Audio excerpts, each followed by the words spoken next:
everyone and acknowledging the traditional owners of our lands and the people of the land we're on, the people of the Kulin Nation. Every week we have someone different, and this week's topic we're looking at coffee grounds. ecologiQ's implementation manager, Denis Sedran, will be interviewing our specialist from MRPV. Just before we start, I will, if I can get my screen to work, well, just some housekeeping. Your mics are on mute throughout this session, but we have got the Q&A and the chat that you can pop any questions into. We welcome questions. The session will run for 30 minutes, but the first 20 minutes is the interview and the chat, and the last 10 minutes we allocate for questions. So we'll just see how we go, but please feel free to pop any questions in as they come to hand during the session. I will stop sharing my screen and we'll get going with our session. And I'll welcome Denis and Mamode to the screen. Hello, we there? Hi. Thanks, Cheryl. Thanks. Cheryl. Hi, Mamode. Thanks for joining us today. That's all right. Thanks for having me. Of course. So let's get started. So can you just tell us a little bit about yourself and what you do? Okay, my name is Mamode Osikoya. I'm the environment manager with MRPV. I look after some of the suburban road upgrade projects, particularly in the north. I work with our delivery partners to ensure environmental compliance, as well as making sure that they meet their sustainability and recycle first targets. Cool, thanks. So can you explain a little bit of the product that we are talking about today and the project that helped implement this great initiative?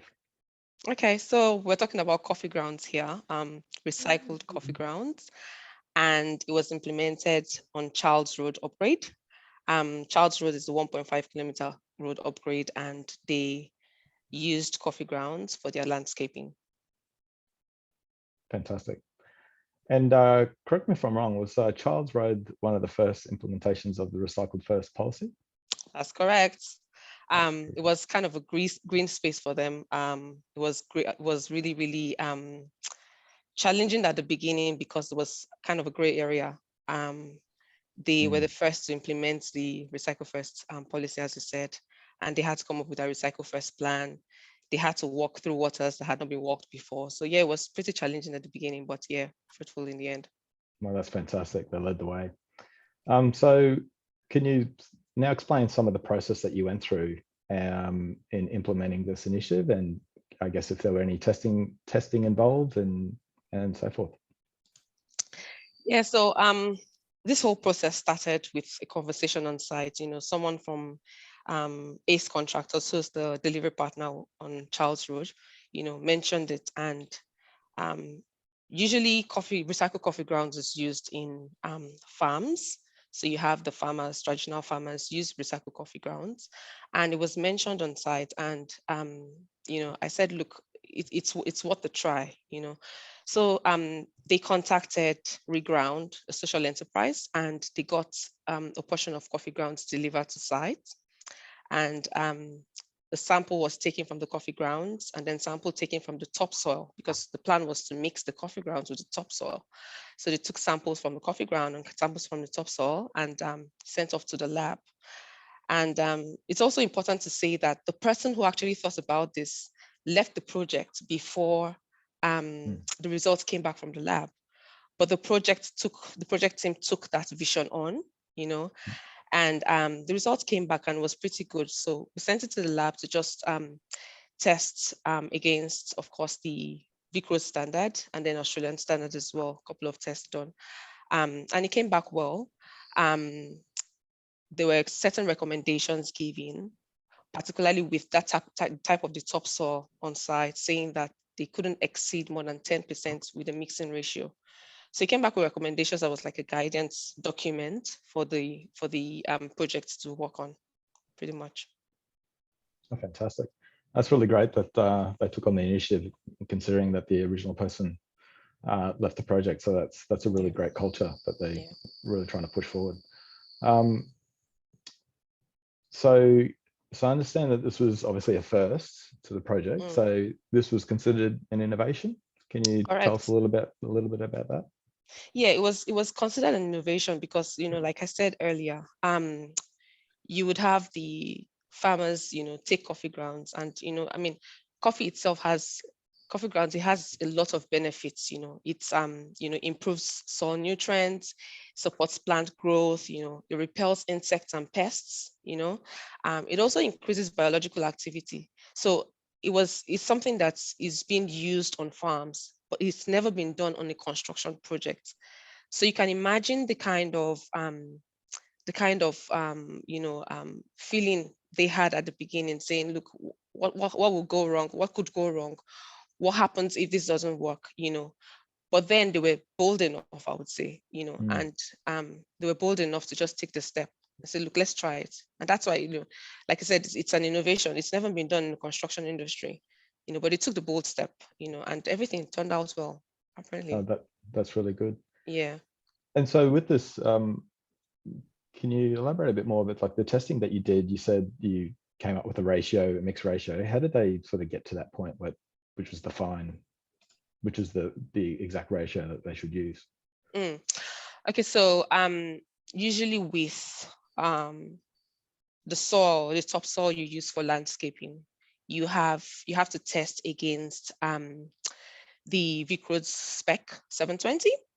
And you also have to test against the Australian standard. I think it's 4454 and 4419 or so. So you have to test against those standards. So usually you would have elements that come in the topsoil, and you would also have elements, of course, from the coffee grounds. And based on that, they had to, there was like a little bit of mix and match.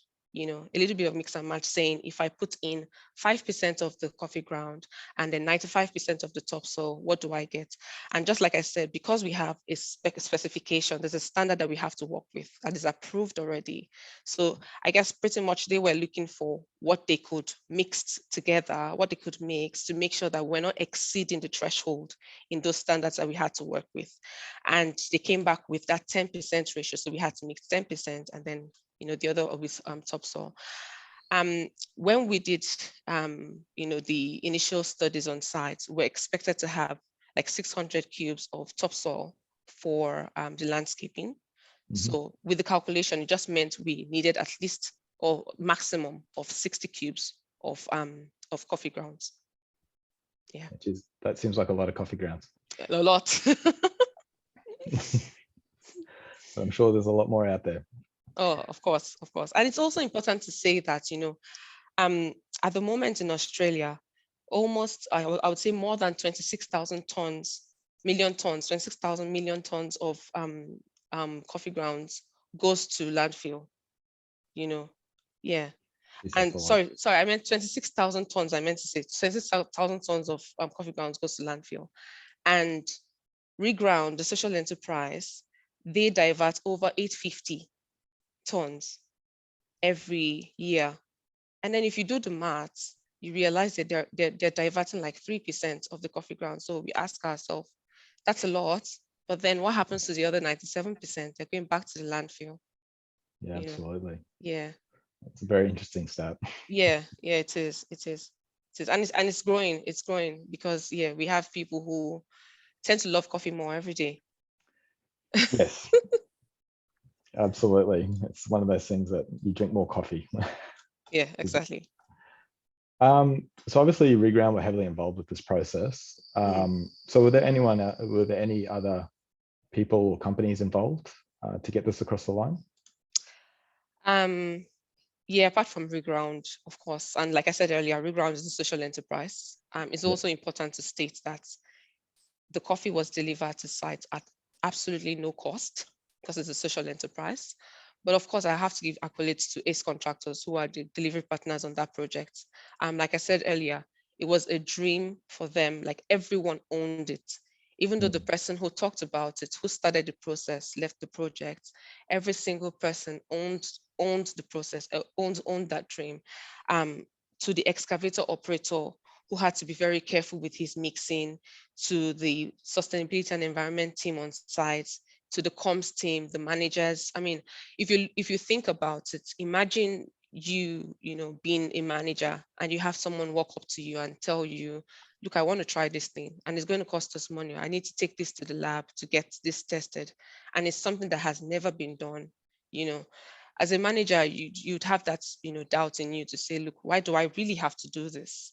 It wasn't like they were trying to meet any of they weren't trying to meet any goal at the time. It's not like they were trying to meet a particular target, but was just an innovation.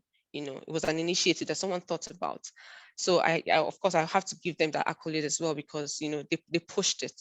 And of course, within MRPV as well, you know, I mean, I, for one, I'm supported with managers and directors who would tell you, just go there and do it. If you meet any roadblock, come back to me. Tell me who asked you not to do it, you know. I mean, so if I get that kind of support and I'm able to give our delivery partners that kind of support as well, you know, it's really, really important. So yeah, it was pretty much MRPV, Reground, or of course ACE contractors. Yeah. That's fantastic. Yeah. That's that culture is really good. Yeah. And that's exactly what we want with obviously the Recycle First policies, change that status quo, which is great. And so you mentioned Reground, so provided the coffee for free. So they were a social enterprise, obviously. So they weren't getting paid for this. They were involved in this whole time without any financial benefit or gain. No, nothing.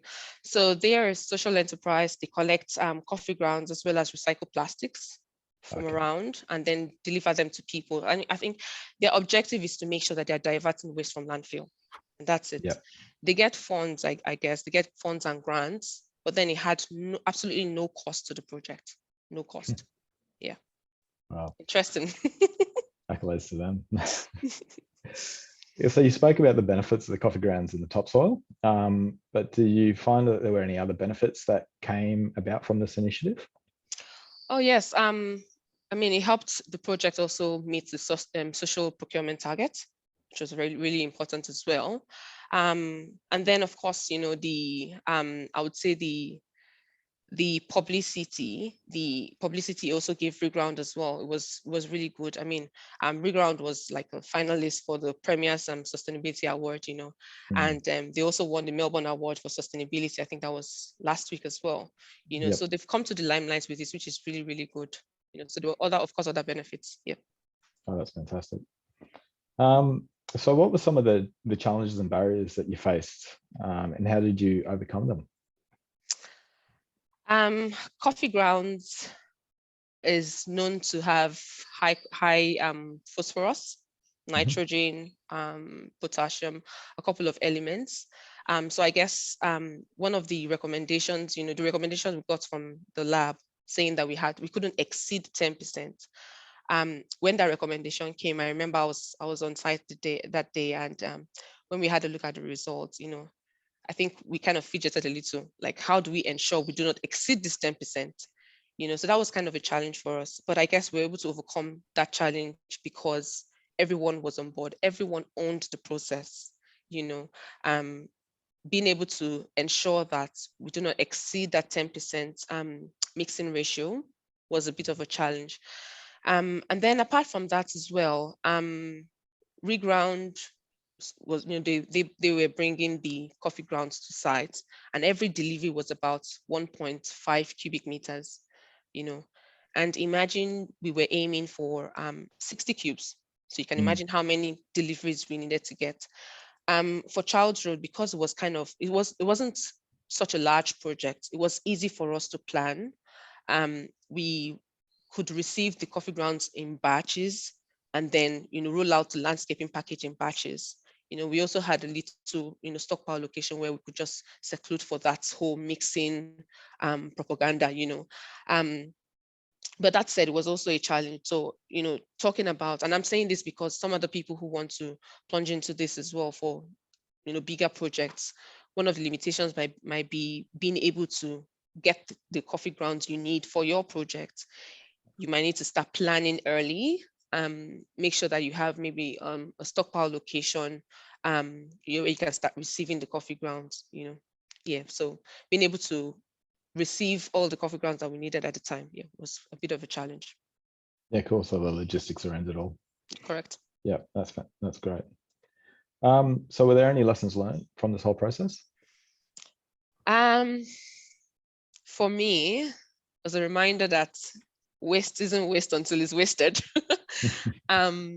Yeah, apart from that, I would say that, you know, it just reminded me that we should be resilient, you know, challenge the status quo.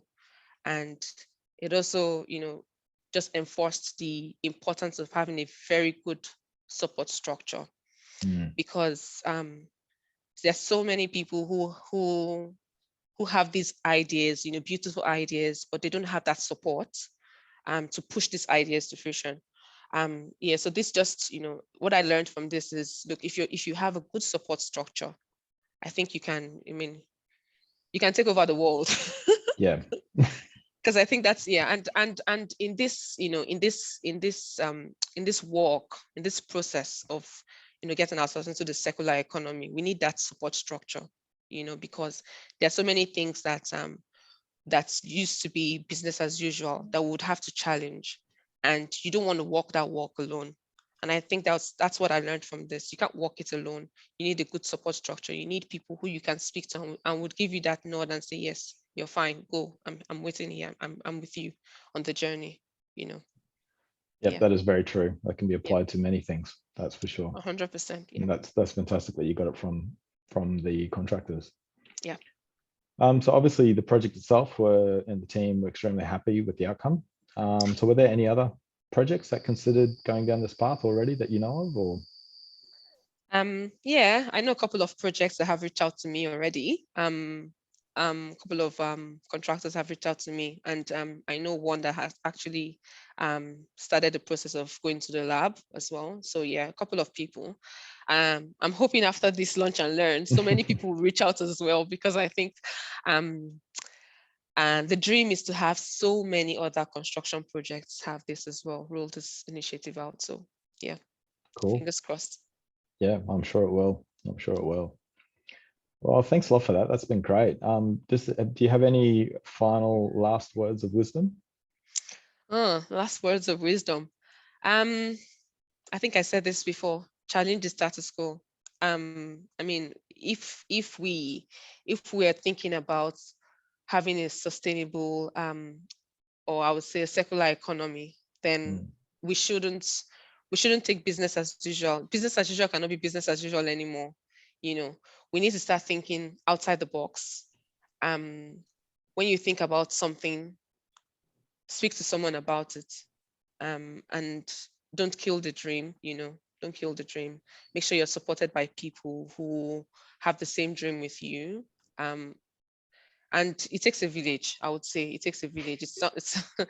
it's not a journey that one can walk, you know, alone. It takes a village. And I believe if we all work together and share ideas, you know, just like what we're doing now, share ideas and help each other, yeah, we'll get there. Yeah, absolutely. Well, thanks again for that. That's all right. That's definitely true. It takes a village, that's Yep, for it sure. does. And before it can become business as usual, it's got to start from somewhere. So that's got to make the first step, and this is definitely a first step. And hopefully, we can turn this into business as usual for That's the major plan. projects. That's the plan. Fantastic. Cool. I think we'll open it up to any questions. I think Cheryl. Yeah, I've got. I'm just going to quickly share this slide, which is the project area. Has that come up properly? Yeah. That's the project area that where the coffee grounds were applied on Childs Road. So I've got a question. I didn't see any up, but I'll stop sharing this in a minute. But did it enrich the soil? Was that? I mean, I guess that's part of the reason. Did you find that it enriched the soil, that the growth, the area where the coffee grounds were, was more enriched than the other area? Was benefit in the long term for landscaping? Oh yes.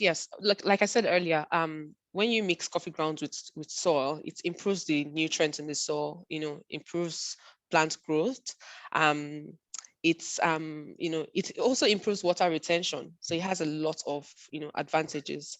And like for Child's Road, when we put in the topsoil, there was a portion that had topsoil with coffee grounds, just like an image you shared now. And there was a portion that just had just topsoil without coffee grounds. And we could actually see the weeds, you know. Yeah, it just took a couple of days, So that's to show you the kind of activity, yeah. So I mean, at the end of the day, of course, we had to bump up our maintenance regime, in the area. But then it's just a reflection of what's going on in there, And then if you walk past that area in the morning, you see worms and all that, which shows, it's really healthy soil. Fantastic. We've actually got one question here from Belinda. Was there money saved as part of the project, for example, planting media that did not have to be purchased as a result of using the coffee grounds? Not necessarily, because the topsoil, a major part of the topsoil that was used for landscaping was reused. It was from the project in itself. Yeah, so I would say, yeah, eventually maybe very, very tiny mini part, but then it was just 10% of, the topsoil that we're meant to use, yeah, but I would say, yeah, maybe small. But that's a benefit as well. Like if you of 100%. But you've also got the benefit of the quick uptake and maintenance as you're closing down the project, that you've established the site rather than having to wait the time. So there is probably a non-tangible benefit from that quick uptake and quick growth period. Yeah. Correct. Yeah. And I think it's also important to note as well that for different areas, the mixing ratio would definitely be different. It just depends on the amount of nutrients or elements that are in the topsoil in the particular location. So for some other people, you could have your mixing ratio a lot higher. And in that case, of course, the savings would be more, and for some other people, it might be lower as well, So it's also important to note that, but for us, mixing ratio was 10%, but that was as per the nutrients in the topsoil that we had. There's a couple of other questions here. Tony's just mentioned, which I was going to mention, that Reground had a stall at the ecologiQ's first Greener Infrastructure Conference in September, and that did help them grow their venture as well. So that was a really great outcome. It was great to see the social enterprises there. We've got a question from Jonathan. Are there any plans to uptake any monitoring of the performance of the trial sites? So will you do any ongoing monitoring to confirm long-term performance? Yes.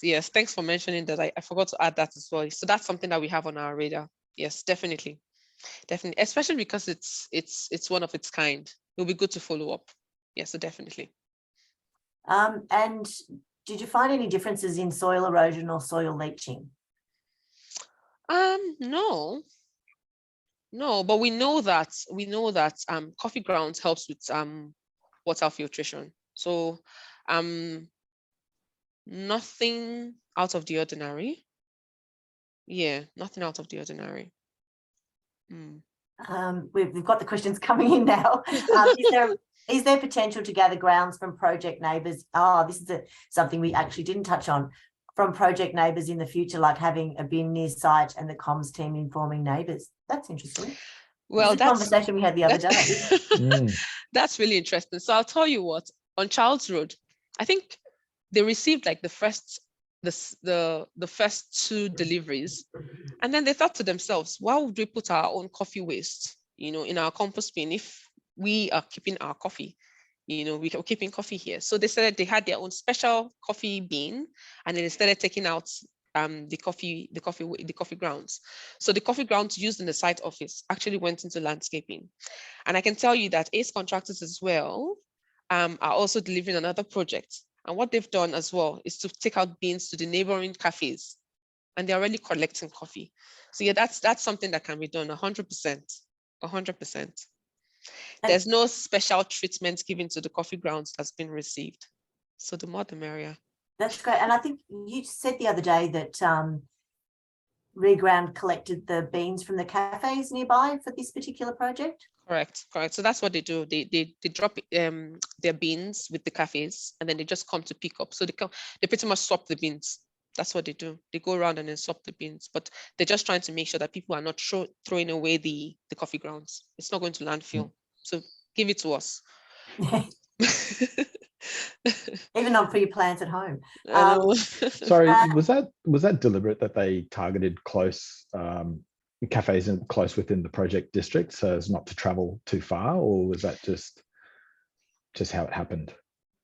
Well, I think it's deliberate, and I think that's something that Reground is currently working on, because you can imagine the kind of publicity they've gotten after this, and a lot of people have been reaching out. That's something that I know they're working on. But for this particular project, it was just around, of course, because of the ease of logistics as well. So, Yep. Yeah. Cool. We've got another question here. Have you had challenges with native vegetation growth in soil with varied nutrients to typical Australian soils? I guess that's some of the testing, isn't it? Yeah, and that's what the testing would tell us. But at the moment, the landscaping was pretty much by the roadside. Yeah. That's where we used the coffee grounds. But I guess with time, once we get into the full maintenance period and we start doing the testing, some of this, some of this information can be let out, But at this time, we don't have that information. Yeah. Well, I mean, that's something that will be interesting to revisit. Yeah. Down the track. I guess we've got a couple of minutes actually left, but just a quick question on the Recycled First, given that Childs Road was the first project, and I think we did interview someone at the start of our very first series. How did you go? I mean, obviously this helped with some of the Recycled First. It's a simple thing for projects to do, and it sounds like ACE were very supportive. So how did you go with your Recycled First program and meeting commitments, and something Dennis knows much more than I do about? Like I said at the beginning, it was challenging because part of the Recycle First policy and trying to roll out the plan, you have to state what your commitments are, and you're saying you're committing to using XYZ quantity of recycled products. And this is something that, it's not like it's not been done before, but people have done it, but they didn't have to commit to it,